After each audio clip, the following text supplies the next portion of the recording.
I don't know if you guys have ever noticed, there's a couple of things that the tour pros always tend to be working on, very similar things.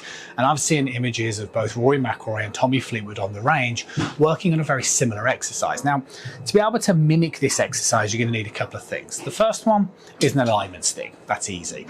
The second one is you need like a square edged object. Now, this is like a high density piece of foam. So you can see the way it's got a flat fronted edge, which is what I need. And it's probably about sort of 10 inches or so in terms of length.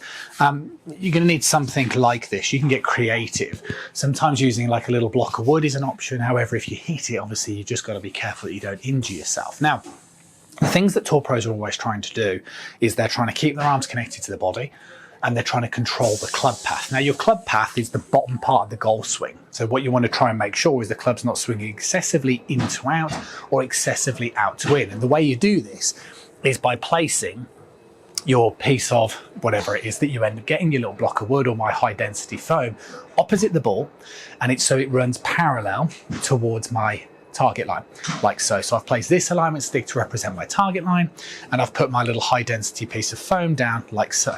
Now, that's going to control my club path.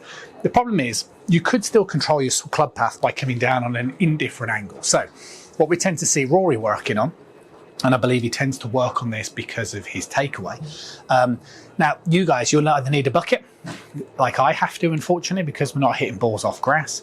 But a lot of you, if you're hitting balls off grass, you'll just be able to stick the alignment stick nicely in towards the floor. Now, what I've done, you can see this alignment stick here. I'm going to move it up just to make sure for a moment. So this is going to help me control that takeaway move. And this is something that we tend to see Rory do. So you can see the way that it's the same angle as my 8-iron.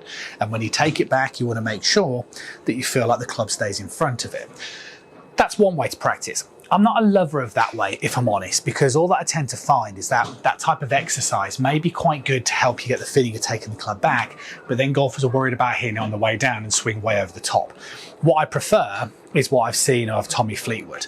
Now, first of all, you'll just need to have a little bit of fiddling around getting this set up, but you're looking for something kind of what I'm demonstrating sort of here. Okay, so what you can see is if I get set up to this golf ball, so my club is nicely placed towards my my little brick here and towards the ball, and you can see there's kind of, what's that, sort of 4 inches of distance away. Now, this is a good thing because what we are trying to do is we are trying to make sure that when we come in towards this downswing position, I need to find a way of getting a good sequence so that basically I can get the club head to miss the block and hit the ball, but also not get my hands and arms too far in front of me.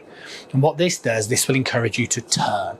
You see, as I turn through the ball, it brings my hands more down and across the ball like so. And this is why I think it's such a good exercise. And if you want to keep those arms connected and control your club path, that's why this sort of exercise is really good, because it will make you turn through the ball and stop your hands and arms getting too far in front of you. So now you know exactly what all the pros are working on. And now if you want to start copying them, you know what to do as well. I'll see you soon.